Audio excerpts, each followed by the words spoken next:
মুসলমান বাবাজি, একটু গভীর মনোযোগ দিয়ে শুনবেন।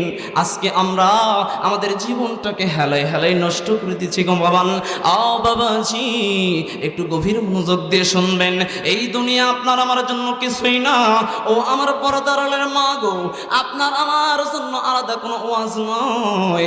ও মা, একটু গভীর মনোযোগ দিয়ে শুনবেন। আপনাদের জন্য যে ওয়াজ, আমার বাবাদের জন্য একই ওয়াজ। ধরে বলেন আল্লাহু আকবার। আমার মুসলমান বন্ধু রে, যে কথাগুলো বলতেছি বাজান ভালো করে শুনবেন। আমার আল্লাহ পাক ডাক দিয়ে বলেন, ও বান্দা, ওই সমস্ত বান্দারা যারা কিনা এরকম ভাবে দুনিয়াটাকে প্রাধান্য দিয়া আমার আখিরাতটাকে প্রাধান্য না দেয়, আখিরাতের বিনিময় তারা দুনিয়াটাকে ক্রয় করে নেয়। ও মুসলমান বন্ধু রে, আজকে আমরা যারা আছি আমার মুসলমান বন্ধুগণ, আমার ভাইরা, এইরকম দুনিয়াটাকে প্রাধান্য দেওয়ার একটা যুগ ছিল, সেই আইয়ামে জাহেলিয়াতের যুগ।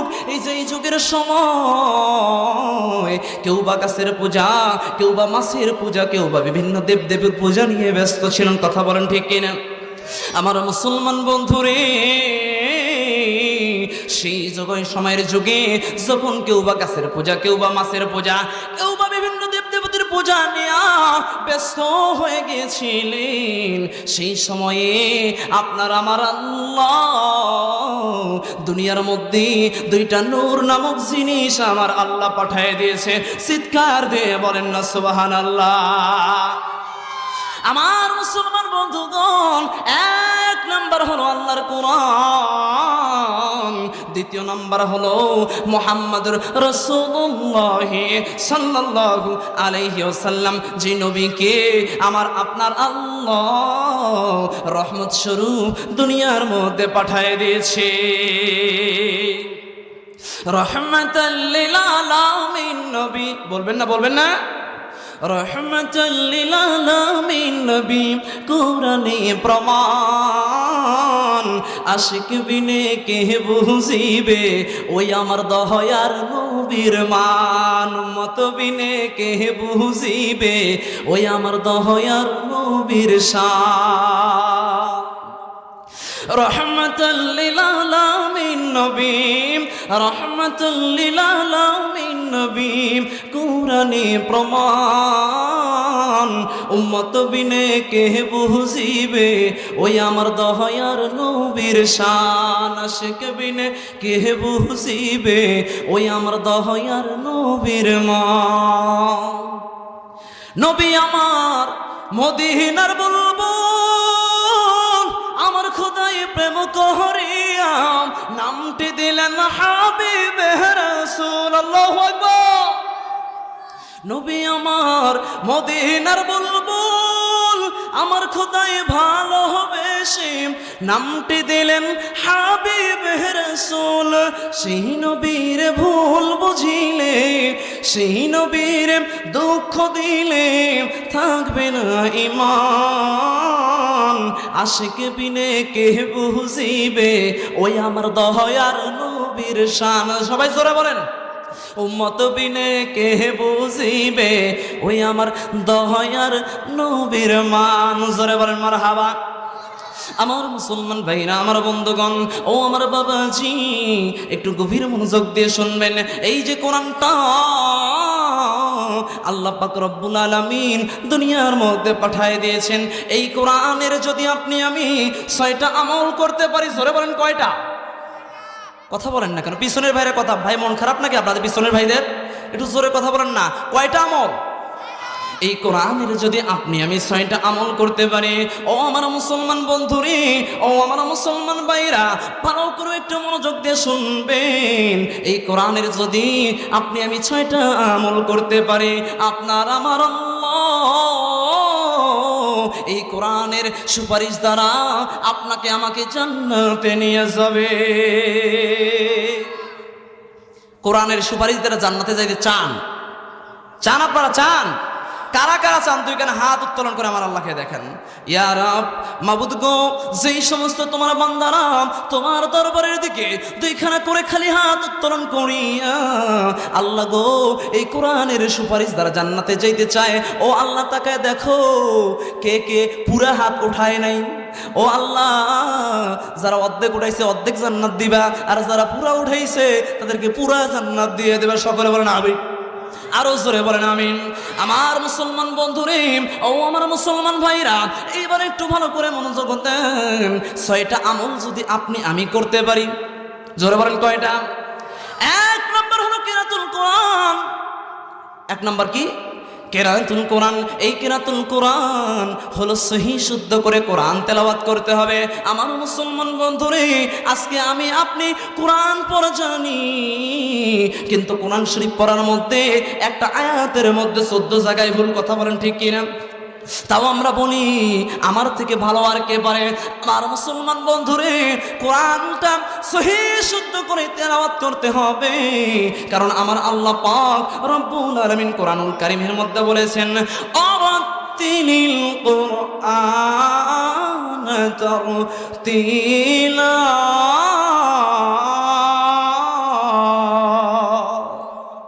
আমার আল্লাহ পাক রব্বুল আলামিন বলে দিয়েছে, ও বান্দারা, তোমরা যখন কোরআন পড়বা সহি শুদ্ধ করে তেলাওয়াত করবা। জোরে বলেন মারহাবা। আমার মুসলমান বন্ধুরে, 2 নাম্বার হলো তেলাওয়াতুল কোরআন। এই কোরআনটা শুধু পড়লেই হবে না, পড়লেই হবে না।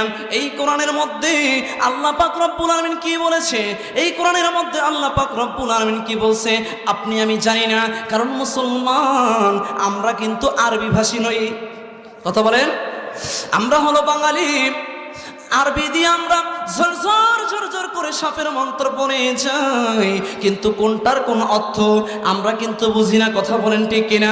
আমার মুসলমান বন্ধু রে, এই জন্য 2 নম্বর হলো তেলাওয়াতুল কোরআন। এই কোরআনটা আরবি দিয়ে পড়তে হবে, এই কোরআনটার বাংলা দিয়ে আপনাকে আমাদের অর্থ বুঝতে হবে। আল্লাহ পাক কোথায় কোন কথা বলেছে, কথা বলেন ঠিক কিনা? 2 নাম্বার গেল। কয় নাম্বার? 1 নাম্বার হলো কেরাতুল কোরআন, 2 নাম্বার তেলাওয়াতুল কোরআন, 3 নাম্বার হলো হিফজুল কোরআন। এই কোরআনটাকে আমাদের সংরক্ষণ করতে হবে। এখন আপনি আমি বলতে পারি, আমার মুসলমান ভাইরা, আমার বন্ধুগণ, ও হুজুর, কোরআন সংরক্ষণ করার অর্থ হলো হেফজ করা। হুজুর, আমাদের কি সেই বয়স আছে? আমরা কি এখন হেফজ করতে পারবো? আমার মুসলমান বন্ধু রে, ও আমার মায়েরা, হেফজ করার কথা এখানে বলা হয় নাই। এখানে এমন এমন কিছু কথা বলা হয়েছে। মনে করেন আপনি 5 ওয়াক্ত নামাজ পড়বেন। এই 5 ওয়াক্ত নামাজ পড়ার জন্য কমপক্ষে সূরা ফাতিহা সহ আপনার 5টা সূরা জানতে হবে, সহি শুদ্ধ হবে। কথা বলেন ঠিক কিনা? এরপরে আত্তাহিয়াতু, দরুদ শরীফ, দোয়া, মাসুরা, দোয়া, কুনুত জানতে হবে কিনা? আমার মুসলমান বন্ধুরে, এই জিনিসগুলোকে আপনাকে আয়ত্ত করতে হবে। আর সবচেয়ে বড় বিষয় হলো, আল্লাহ রাসূল সাল্লাল্লাহু আলাইহি সাল্লাম বলেছে, ওরে আমার উম্মতের দল, যদি তোমরা 5 ওয়াক্ত ফরজ নামাজের পরে যদি আয়াতুল কুরসিটা তোমরা 5 ওয়াক্ত ফরজ নামাজের পরে পড়তে পারো, ওরে উম্মতের দল শুনে নাও, তোমার মরতে দেরি হবে, আল্লাহর জান্নাতে যাইতে দেরি হবে না। মুসলমান ভাইরা আমার, এই জন্য যেই সমস্ত জিনিসগুলো আমাদের সব সময় লাগে, সব সময় আমাদের কাজে লাগে, এই জিনিসগুলো আমাদের মুখস্থ করা দরকার আছে না নাই? আছে না নাই? এই জন্য মুসলমান বন্ধুরে, 3 নাম্বার হলো হিফজুল কোরআন, যেগুলো সব সময় চলাফেরা করার খাতিরে লাগে। এই জিনিসগুলো আমাদের মুখস্থ করতে হবে, সংরক্ষণ করতে হবে। 4 নাম্বার হলো ফাহমুল কোরআন। এই কোরআনটাকে নিয়ে আপনাকে আমাকে গবেষণা করতে হবে। আজকে আমরা শুধু মনে করে থাকি কোরআন নিয়ে গবেষণা করবে হাফেজরা, আমরা আজকে মনে করে থাকি কোরআন নিয়ে গবেষণা করবে আলেমরা, কোরআন নিয়ে গবেষণা করবে মৌলবি মাওলানারা। আমরা কেন কোরআন নিয়ে গবেষণা করব? আমার মুসলমান বন্ধুগণ, কোরআন শুধু হাফেজ মাওলানাদের এরকম ভাবে গবেষণার জন্য আসে নাই। আল্লাহ পাক রব্বুল আলামিন নিজেই এটার সংরক্ষণ করেছেন। আমার আল্লাহ পাক রব্বুল আলামিন নিজেই এটার সংরক্ষণ করেছেন। জোরে বলেন সুবহানাল্লাহ। এমন একটা কোরআন জিনিস, যেই কোরআনকে গবেষণা করতে পারলে আপনার আমার জীবনটা ধন্য হয়ে যাবে। জোরে বলেন সুবহানাল্লাহ। আমার মুসলমান বন্ধুরে, কিভাবে আমরা কোরআনটাকে নিয়ে গবেষণা করব? ইহুদি খ্রিস্টানরা, কাফির বেদুইনরা এই কোরআনটাকে নিয়ে রিসার্চ করিয়া, কোরআনটাকে নিয়ে গবেষণা করিয়া তারা আজকে এরকম ভাবে আমাদের সঙ্গে সামঞ্জস্য নাই, আমাদের থেকে অনেক উন্নত মানের হয়ে গেছে। আর আমরা বাঙালিরা কোরআনকে নিয়ে গবেষণা করার না কারণে আমরা অনেক পিছিয়ে পড়ে আছি। কথা বলেন ঠিক কিনা? এই জন্য মুসলমান বন্ধুগণ, এই কোরআনটাকে নিয়ে আমাদের রিসার্চ করতে হবে। কোরআনের মধ্যে আল্লাহ পাক কোথায় কি বলছেন, কোথায় তা'মুরুনা বিল মারুফ, কোথায় অতানহাউনা আনিল মুনকার, কোথায় সৎ কাজের আদেশ, কোথায় অসৎ কাজের নিষেধ, কোথায় আল্লাহ রাব্বুল বলেন সুদ খাইতে নিষেধ করছে, কোথায় ঘুষ খাইতে নিষেধ করছে। আমার মুসলমান বন্ধুরে, এই গবেষণাটা যদি আপনি করতে পারেন, আল্লাহ পাক রব্বুল আলামিন এই কোরআনের শাফায়েত দ্বারাই আপনাকে জান্নাতে পাঠিয়ে দেবে। গবেষণা করার দরকার আছে না নাই? আছে না নাই? 5 নম্বর হলো আমলুল কোরআন। এই কোরআনটাকে নিয়ে আপনার আমল করতে হবে। ও ভাই, খারাপ লাগতেছে নাকি? খারাপ লাগতেছে? চলবে চলবে। আমার মুসলমান বন্ধুরে, 5 নাম্বার হলো আমালুল কোরআন। এই কোরআনটা আমি পড়ছি, কোরআনের মধ্যে সুদ খাওয়া যাবে না, তাহলে সুদ খাওয়া যাবে না। কোরআনের মধ্যে পড়ছি ঘুষ নেওয়া যাবে না, তাহলে ঘুষ নেওয়া যাবে না। কোরআনের মধ্যে দেখছি জমির আল ঠেলা যাবে না, তাহলে ঠেলা যাবে না। কোরআনের মধ্যে দেখছি এতিমের সম্পদ মেরে খাওয়া যাবে না, তাহলে খাওয়া যাবে না।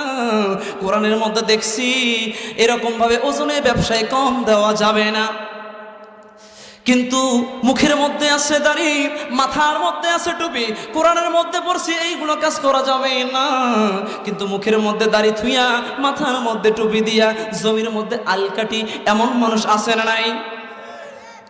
ব্যবসার মধ্যে ওজনে যায় কম দেয় এমন মানুষ আছে না নাই? আমার মুসলমান বন্ধুরে, হজ করে আসে তাও ন্যায় নীতির ঠিক নাই এমন মানুষ আমার বাংলাদেশে আছে না নাই? ও তুমি হজ করিয়া করবা কি নামাজ? চলবে? করিয়া করবা কি কহলবেতে থাকে যদি তোমার দারুণ শয়তানে? কথা বলেন ঠিক কিনা? ওরে কহলবেতে থাকে যদি তোমার ভরা শয়তানি, হজ করিয়া তুমি হয়েছ হাজি, মনটা তো তোমার বড়ই পাজি, সাধ্য রাহাদান এক মনে বেসনে। ও তুমি নামাজ পড়িয়া করবা কি রোজা রাখিয়া করবা কি সেহেলের বিয়া গোপনে দিয়া হাজি যৌতুক লইছনি? কথা বলেন ঠিক কিনা? এত দুঃখ রাখবো কোথায়, রাখার জায়গা নাই ভাইরে। এত দুঃখ রাখবো কোথায়, রাখার জায়গা নাই। আমাদেরই কপালেতে শান্তি বুঝি নাই ভাইরে, আমাদেরই কপালেতে সুখ বুঝি নাই। জোরে বলে 5 ওয়াক্ত নামাজ পড়ে কপালে তার দাগ, মক্কায় যায় নামের আগে বসে হাজি সাহেব। কথা বলেন ঠিক কিনা? চার দোকানে বৈশা হাজি টেলিভিশন চায় ভাইরে, চার দোকানে বৈশা হাজি টেলিভিশন চায়, হিন্দি গানের তালে তালে পা দুটি নাচায়। এত দুঃখ রাখবো কোথায়, রাখার জায়গা নাই ভাইরে। এত দুঃখ রাখবো কোথায়, রাখার জায়গা নাই। আমাদেরই কপালেতে সুখ বুঝি নাই ভাইরে, আমাদেরই কপালেতে শান্তি বুঝি না। সুদে ঘুষে জীবন কাটে করে দুর্নীতি, এমন লোক হয় যদি মসজিদের সভাপতি। সুদে ঘুষে জীবন কাটে করে দুর্নীতি, এমন লোক হয় যদি মাদ্রাসার সভাপতি। উচিত কথা বলতে গেলে মোল্লার চাকরি নাই ভাইরে, হক কথা বলতে গেলে হুজুরের চাকরি নাই। আমাদেরই কপালেতে সুখ বুঝি নাই ভাইরে, আমাদেরই কপালেতে শান্তি বুঝি না। বড় ছোট নাই ভেদাভেদ নাই রে সম্মান, বাবার সমান মুরব্বীদের করছে অপমান। কথা বলেন ঠিক কিনা? 10 বছরের পোলাই যদি সামনে বিড়ি খায় ভাইরে, 10 বছরের পোলাই যদি সামনে বিড়ি খায়, আমাদের কপালেতে শান্তি বুঝি নাই ভাইরে, আমাদের কপালেতে সুখ বুঝি নাই। কথা বলেন ঠিক কিনা? আমার মুসলমান ভাইরা, আমার বন্ধুগণ, এইবার 5 নম্বর হলো আমালুল কোরআন। যেই কোরআনটা আপনি আমি কিরাত পড়লাম, যেই কোরআনটা আপনি আমি তেলাওয়াত করলাম, যেই কোরআনটা আপনি আমি হেফজ করলাম, যেই কোরআনটা আপনি আমি নিয়ে গবেষণা করলাম, সেই কোরআনটা আপনাকে আমাকে মানতে হবে। কথা বলেন ঠিক কিনা? আমার মুসলমান বন্ধুরে, এই কোরআন মেনেছেন হযরতে ওমর, কোরআন মেনেছেন হযরতে আবু বকর, কোরআন মেনেছেন উসমান, কোরআন মেনেছেন হযরত আলী। জোরে বলেন মারহাবা। আমার মুসলমান বন্ধুরে, এই হযরত ওমর রাদিয়াল্লাহু তাআলা এর জামানায় কেমন কোরআন তিনি মানলেন বন্ধু গো, একটু গভীর মনোযোগ দেন। হযরত ওমর রাদিয়াল্লাহু তাআলা এর ঘটনা। হযরত ওমর রাদিয়াল্লাহু তাআলা এর জামানায় হযরত ওমরের ছেলে নাম হলো আব্দুল্লাহ, একদিন হুসাইনের সঙ্গে খেলতে খেলতে এরকম তর্ক বিতর্ক হয়েছে। এক পর্যায়ে হুসাইন ওই আব্দুল্লাহরে বলছে, ওরে গোলামের ঘরের গোলাম। কি বলছে? গোলামের ঘরের। এই কথা যখন আব্দুল্লাহরে বলছে, এইবার আব্দুল্লাহ আর দেরি করে নাই, হযরত ওমর রাদিয়াল্লাহু তাআলা এর দরবারে চলে গেছে, যাইয়া ডাক দিচ্ছে, বাবা গো, ও বাবা, আজকে তোমার ছেলে হইয়া আসি নাই বাবা গো, একজন সাধারণ জনগণ হিসেবে একটা বিচার দিবার চাই। এইবার হযরতে ওমর ডাক দিয়ে বলছে, আব্দুল্লাহ, কি এমন বিচার হয়েছে, কি এমন ঘটনা হয়েছে যার কারণে তোমার বিচারে দিবাম? এইবার ডাক দিয়ে বলছে আব্দুল্লাহ, ও বাবা গো, আমি একজন প্রেসিডেন্টের ছেলে, আপনি হলো অর্ধ পৃথিবীর বাদশাহ, আপনি হলো খলিফাতুল মুসলিমিন হযরতে ওমর, আর ওই আলীর ছেলে হুসাইন আমারে বলছে গোলামের ঘরের গোলাম। কি বলছে? গোলামের ঘরের। আমার মুসলমান বন্ধুরে, যখন এইরকম গোলামের ঘরের গোলাম বলছে, ওমর রাদিয়াল্লাহু তাআলা বললেন, ঘটনা কি তাই? এইবার আব্দুল্লাহ বলে, হ্যাঁ ঘটনা তাই। ও বাবা, আমি একটু এটার বিচার চাই। একটু কি চাই? বিচার চাই। এইবার হযরতে ওমর ডাক দিয়ে বলে, আব্দুল্লাহ, চিন্তার কোনো কারণ নাই। আব্দুল্লাহর হাতটা ধরিয়া তাড়াতাড়ি করে চলে গেলেন। যাওয়ার পর আলীর বাড়িতে গিয়ে ডাকতেছে, আলী রে, ও আলী, তুমি কি আমার বিচার মানো? আলী বলতেছে, হ্যাঁ অবশ্যই বিচার মানি, কেন মানবো না? বলে, আলী রে, তোমার ছেলে হুসাইন আমার ছেলে আব্দুল্লাহ রে বলছে গোলামের ঘরের গোলাম, যার কারণে আমি তোমার ছেলে হুসাইনের বিচার করব। এইবার হযরতে আলী হযরতে ওমরকে ডাক দিয়ে বলতেছে, আমিরুল মুমিনিন, আমার ছেলের যে বিচার করবেন আমি মাথা পেতে সেই বিচার নিয়ে নেব। এই কথা বলিয়া হযরত ওমর বললেন, আলী রে, তোমার সন্তানকে তাহলে জোহরের নামাজের পরে মসজিদের মধ্যে নিয়ে আসো, ওখানে হুসাইনের বিচার হবে। এই কথা বলিয়া হযরতে ওমর যখন চলে যায়, আমার মুসলমান ভাইরা, আমার বন্ধুগণ, এইবার হযরতে আলী হুসাইনের হাতটা ধরিয়া বলতেছে, রে বাবা হুসাইন, কি অপরাধ করে ফেললা? আরে হুসাইন, কার ছেলের গোলামের ঘরের গোলাম বলছো? উনি তো এমন নাই বিচারক, উনি তো এমন নাই বিচারক, ওই ওমরের বিচারের মধ্যে কোনো 2 নাম্বারই হয় না। ওরে হুসাইন, তুমি তো জানো কিরকম সে বিচারক। নিজের ছেলে না বিচার করার কারণে নিজের ছেলেকে ওই হযরতে ওমর 80টা বেত্রাঘাত করিয়া হত্যাই করে ফেলছে। জোরে বলেন মারহাবা। আমার মুসলমান বন্ধুরে, এইবার হযরতে আলী ডাকতে বলে, হুসাইন, তার ছেলে একজন ছিল, নাম ছিল আবু শাহামা। এই আবু শাহামা একদিন খেজুর ভিজায় রাখছে রাত্রে, সকালবেলা যে এই পানিটা খায় এটাকে বলা হয় নাবিস। কিন্তু এই পানিটা খাইতে একটু দেরি হয়ে গেছে, যার কারণে ওই পানিটা থেকে একটু দুর্গন্ধ বের হয়েছে। যখন এরকম আবু শামারের মুখ থেকে দুর্গন্ধ সাধারণ জনগণরা পায়, এইবার সাধারণ জনগণ একজন আরেকজনের কানে কানে বলা বলি করে, দেখি সবার বিচার তো ওমর করে, এইবার দেখবো ওমরের ছেলের বিচার ওমর কেমনে করে। ওমর তো মানুষের বিচার করে, এইবার দেখবো ওমরের ছেলের বিচার ওমর কেমনে করে।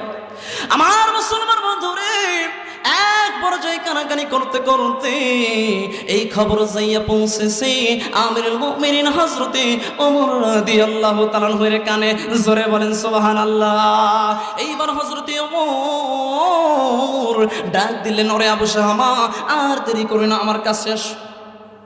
আবু শামা যখন কাছে চলে আসলেন, বলে, ওরে আবু শামা, তুমি কি মদ পান করেছো? বলতেছে, না না, আমি মদ পান করি নাই। ও আব্বাজি, আমি নাবিজ পান করেছি, নাবিজ পান করেছি, আমি মদ পান করি নাই। বলে, তোমার মুখটা একটু আমার নাকের কাছে নিয়ে আসো। যখন আবু শামা নিজের মুখটা বাবার নাকের কাছে নিয়ে গেছে, একটু হালকা দুর্গন্ধ পাইছে, পাওয়ার কারণে হযরত ওমর রাদিয়াল্লাহু তাআলা বললেন, ওরে ভাই সাহাবীরা, নামাজের পরে আমি আমার ছেলে আবু শামার বিচার হবে, তোমরা সবাই উপস্থিত থাকবা। জোরে বলেন সুবহানাল্লাহ। আমার মুসলমান বন্ধুরে, ও আমার মুসলমান ভাইজান, এইবার নামাজ হয়ে গেল, সমস্ত সাহাবীরা তাক লাগায় দাঁড়ায় আছে ওমরের ছেলের বিচার দেখে ওমর কেমনে করে। এইবার হযরতে ওমর ডাক দিলেন, আরে জল্লাদ যাও, আমার ঘরের মধ্যে চলে যাও, যাইয়া আমার প্রিয় চাবুকটা নিয়ে আসো। প্রিয় চাবুকটা নিয়ে আসা হলো। এইবার জল্লাদরে বললেন, জল্লাদরে মারো। জল্লাদ এক থেকে মারা শুরু করলেন। একটা মার দিছে, দুইটা মার দিছে, তিনটা মার যেই না জল্লাদ হযরতে আবু শামার হাতের গায়ের উপর দিয়েছে, দেওয়ার সঙ্গে সঙ্গে হযরতে ওমর আর সহ্য করতে পারলেন না, দৌড়ে যাইয়া হ্যাসকা টান দিয়া জল্লাদের হাত থেকে চাবুকটা কেড়ে নিলেন। ওরে জল্লাদ, বিচারের মধ্যে তুমি 2 নাম্বারই করতেছো। ওরে জল্লাদ, না না, আমি ওমর এখনো জীবিত আছি, আর আমি ওমর জীবিত থাকা অবস্থায় বিচারের মধ্যে 2 নাম্বারই হতে পারে না। ওরে জল্লাদ, আস্তে কেন মারতেছো? না না না, তোমাকে আর মারতে দেব না। এইবার হযরতে ওমর নিজের হাতে চাবুকটা তুলে নিলেন। নেওয়ার পরে মুসলমান ভাই আমার বন্ধুগণ আবার এক থেকে মারা শুরু করলেন। এইবার সাহাবীরা ডাক দিয়ে বলতেছে, ইয়া আমিরুল মুমিনিন, 1 থেকে 3টা মার তো হয়ে গেছে, কেন আপনি আবার 1 থেকে গোনা শুরু করলেন? এইবার ওমর রাদিয়াল্লাহু তাআলা ডাক দিয়ে বলে, ওরে সাহাবীরা, আগে যে 3টা মার দিছে, এটা আমি ওমরের মনের মতো হয় নাই। আমার মুসলমান বন্ধুরে, ও আমার পরদারের মা গো, গভীর মনোযোগ দিয়ে শুনবেন। এরপরে কি হচ্ছে? ও মা, এরপরে যখন মারতে মারতে 30টা মার হয়ে গেছে, এক পর্যায়ে আবু শামা মাটির মধ্যে শুয়ে গেছে। জনম দুঃখীর মা, ও মা গো, কলিজাটা একটু নরম করে দেন। ও মা, আপনি তো একজন সন্তানের মা।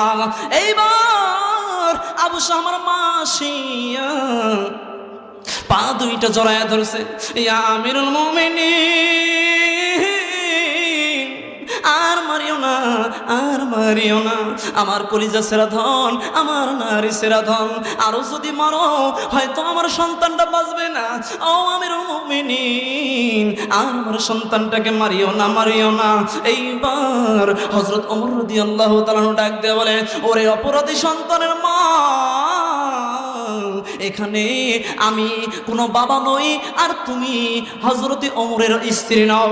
এখানে আমি একজন ন্যায় বিচারক, আর তুমি একজন অপরাধী সন্তানের মা। এখানে আমার সঙ্গে তোমার কোনো সম্পর্ক নাই, আর আমি যাকে মারতেছি সে একজন অপরাধী, সে এখন বর্তমান আমার ছেলে না। আমার মুসলমান ভাইরা, ও আমার মুসলমান বন্ধুগণ, এক পর্যায়ে হযরতে ওমর রাদিয়াল্লাহু তাআলা তার স্ত্রী ডাক দিয়ে বলেন, ইয়া আমিরুল মুমিনিন, আরো যে 50টা মার আছে, এই 50টা মারের বিনিময়ে একটা করে মারের বিনিময় আমি শাহ আমার মা একটা করে উট আল্লাহর রাস্তায় সদকা দেব, তবু আমার ছেলেকে ছেড়ে দাও। এইবার হযরত ওমর বিবিকে ধাক্কা দিয়ে ফেলাই দিলেন, বিবি রে, আর তুমি আমার কাজের মধ্যে ডিস্টার্ব দিও না। এই কথা বলিয়া আবার মারে শুরু করে দিয়েছে। 50টা মারে যখন হয়ে গেছে, এক পর্যায়ে আবু শামার মৃত্যু হয়ে গেল, মৃত্যুবরণ হয়ে গেল। হযরতে ওমরের ছেলে মারা গেল। আমার মুসলমান বন্ধু রে, যখন হযরত ওমর রাদিয়াল্লাহু তাআলা ছেলে মারা গেছে, এই অবস্থায় সাহাবীরা ডাক দিয়ে বলতেছে, ইয়া আমিরুল মুমিনিন, 50টা মার দেওয়ার পরে আপনার সন্তান তো মারা গেছে, এখন কি করবেন? বলে সাহাবীরা, চিন্তা করিও না, বাকি 30টা মার আমি আবু শামার কবরের উপর দিয়ে দেব, তবুও ন্যায় আইন প্রতিষ্ঠা করতে হবে। এর নাম হলো আমল। কথা বলেন ঠিক কিনা? এর নাম হলো আমল। আজকে আপনি আমি দেখা যায় নিজের বেলায় 16 আনা, মানুষের বেলায় 4 আনা। কথা বলেন ঠিক কিনা? যখন মিম্বরের মেয়র চেয়ারম্যানের ছেলে ভাগে যায়, তখন মৌলবীর কাছে ফতোয়া নিতে গেলে বলে, ইয়া নবী, এখানে ফতোয়া দিলে ইমামতি হিজাবে, তখন ভয়ের চোটে দাড়ি চুলকায় মৌলবী। কথা বলেন ঠিকই। আর গরিব মানুষ যদি পড়া যায়, তখন কিন্তু ঠিকই এরকম ফতোয়া দেওয়া হয়, বিয়ে পড়ায় দাও, না হলে 2 জনকে জুতের মালা গলায় দিয়ে দাও। কথা বলেন ঠিক কিনা? আমার মুসলমান বন্ধুরে ও আমার মুসলমান ভাইরা, এই জন্য একটু গভীর, আমার তো সময় আছে, 1 ঘন্টার সময় আর কি সংক্ষেপ করবো। আমার মুসলমান ভাইরা, আমার বন্ধুগণ, এই জন্য একটু গভীর মনোযোগ দিয়ে শুনবেন কি বলতেছি। এই জন্য কোরআনের আমল করতে হবে।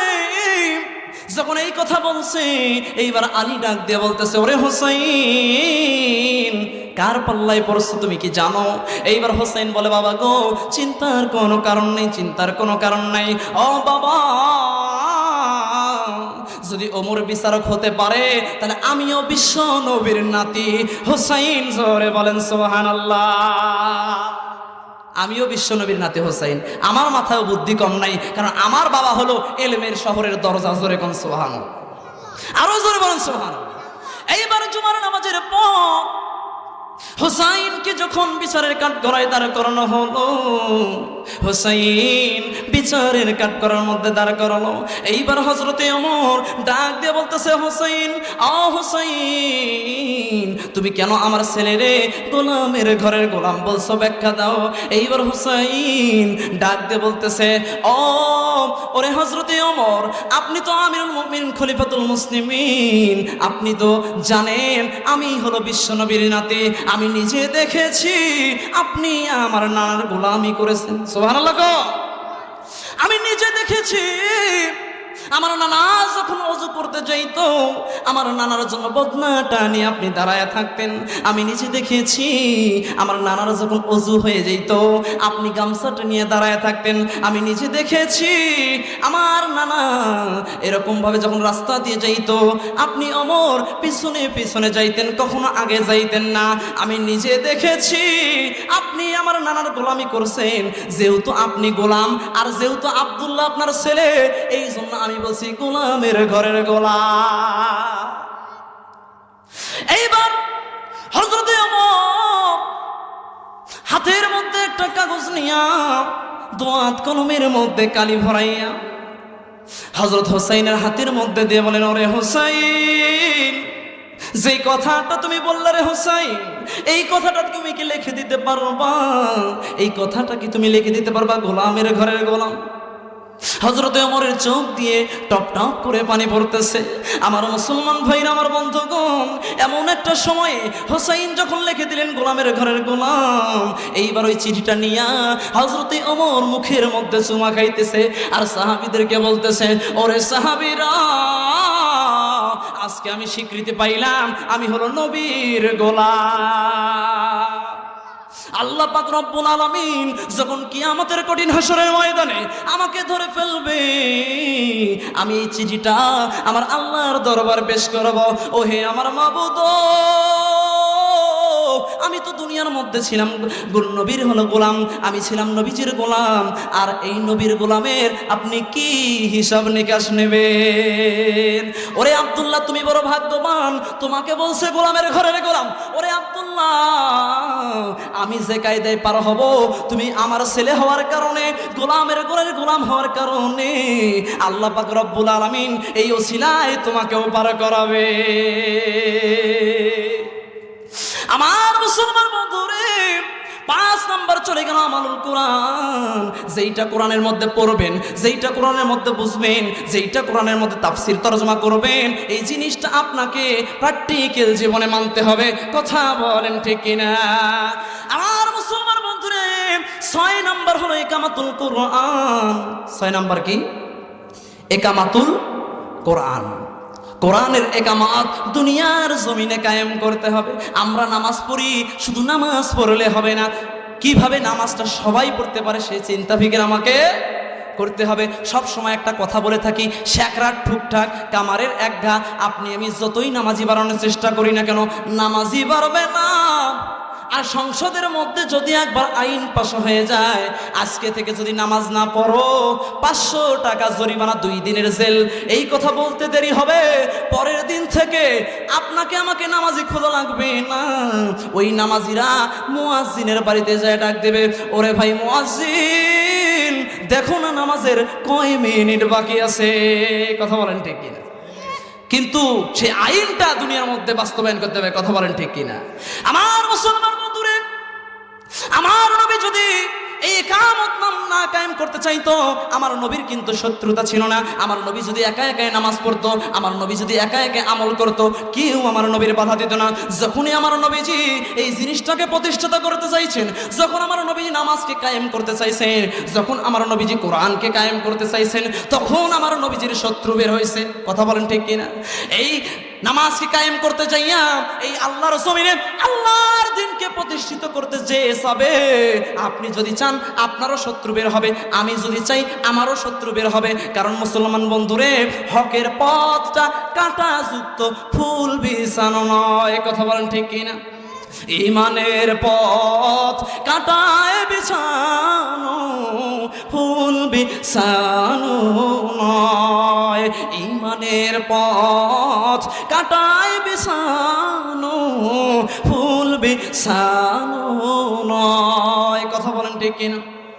এই হকের পথে যখন আপনি কথা বলবেন, এই কামত যখন আপনি কায়েম করতে চাইবেন, তখন আপনার সমাজের লোক আপনার বাধা হবে, আপনার রাষ্ট্রের লোক আপনার বাধা হবে, আপনার সন্তান আপনার বাধা হবে, আপনার স্ত্রী আপনার বাধা হবে। কিন্তু মুসলমান বন্ধুরে, ক্লাস 8-এর মধ্যে একটা ভাব সম্প্রসারণ করেছিলাম, কাটাহেরি খান্ত কেমন কোমল তুরিতে, দুঃখ বিনা সুখ আসে কি মহিতে।